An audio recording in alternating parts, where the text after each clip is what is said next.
Hi, and welcome back to Kohelet, chapter 1, verse 16. So we discussed until now, Kohelet was examining the world and looking out at the world and discovering that the world is imperfect and it's impossible to achieve perfect action and it's impossible to achieve a perfect understanding of the world. So worshiping the world and our actions and the events of the world and perfection in them is unachievable because when we examine them with intelligence, we notice that they are imperfect. Well, if that's the case, how about looking at intelligence and wisdom themselves? How about setting those as a goal? How about trying to achieve perfection in intelligence and wisdom itself? And so that brings us to the next verse. Dibarti ani im libi lemor, ani hine higdalti v'osafti chachma al kal asher hayu lefanai al Yerushalayim, v'libi ra'a harbe chachma v'das. I said to myself the following: I have raised an increased intelligence over all that were before me over Jerusalem, and my heart saw much knowledge and intelligence. And so Kohelet is now going to turn to examine intelligence and wisdom. So a couple of interesting things in this verse. Number one, dibarteni im libi, I said with my heart, I said to myself, is an interesting allusion to wisdom itself. Part of being a human being is being self-conscious, and so humans are better than animals with the fact that humans have self-consciousness. Self-consciousness is what gives rise to intelligence and to understanding. And it's a longer discussion, but suffice it to say that in order to be able to achieve logic and to achieve understanding, a person has to be able to divide their intelligence in two, so to speak, to be self-aware of their intelligence and then to be able to use that to build one thing upon another through the understanding of the intelligence and through being able to build communication and symbols out of that intelligence. It's a longer discussion to those that like to think about these things, but the point of the matter is that in order to be able to have wisdom and intelligence, there needs to be dibarti ani im libi, there needs to be a discussion with yourself. And so that's an allusion there at the beginning of the verse. And also the word libi, heart, is an interesting word because, just to make a point, people often translate libi as heart, and that's a correct translation.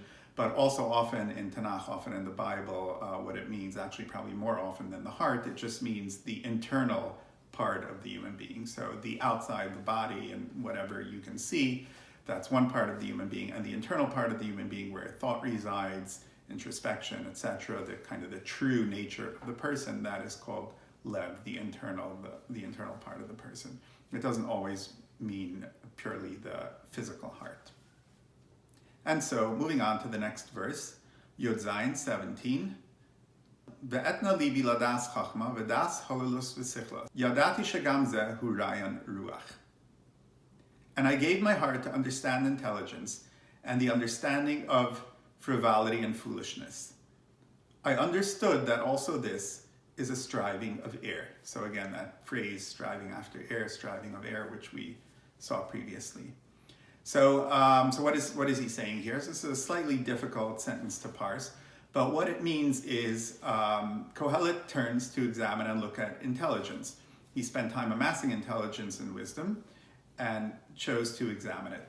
So one point that's worth noting is that the words chachma and da'at can be translated variously as intelligence, knowledge, logic, understanding, wisdom. Each of those words can be translated to a number of those different translations.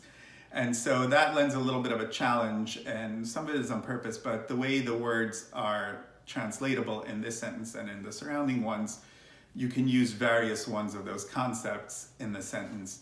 And so in some cases, the meaning changes, and that's part of the challenge of trying to understand these sentences with care. But just to explain the middle part of the sentence, v'da'as holilus v'sichlus, understanding of frivolity and foolishness. So there's two ways to read that part of the sentence. One is that Kohelet examined wisdom and also at the same time looked at frivolity and foolishness, lack of wisdom, to be able to compare them. And in other words, to understand the value of wisdom, he examined wisdom as compared to its opposite, to lack of wisdom, to see the value of wisdom. Another way to read the sentence is, "Ve'etna libi ladas chachma, ve'da'as hololus v'sichlos."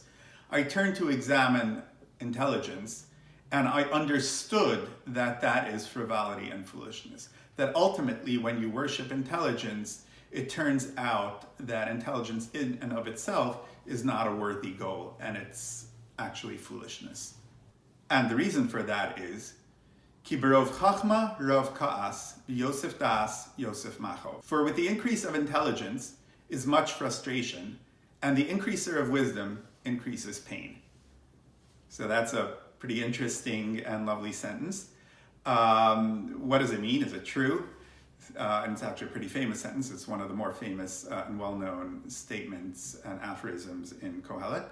So number one, is it true? So there has been, it's interesting, I noticed a few months ago some research online that actually discussed this very point and was examining whether people who have greater intelligence or greater wisdom, whether they're happier or less happy. And it turns out that they're generally less happy than the people who have less intelligence. So that's an interesting point to note. But why is this the case? So number one, with greater intelligence, you can see problems better. The point of intelligence is that you look ahead and you examine the outcomes of things. And so you can see problems more clearly and more easily when you have more intelligence.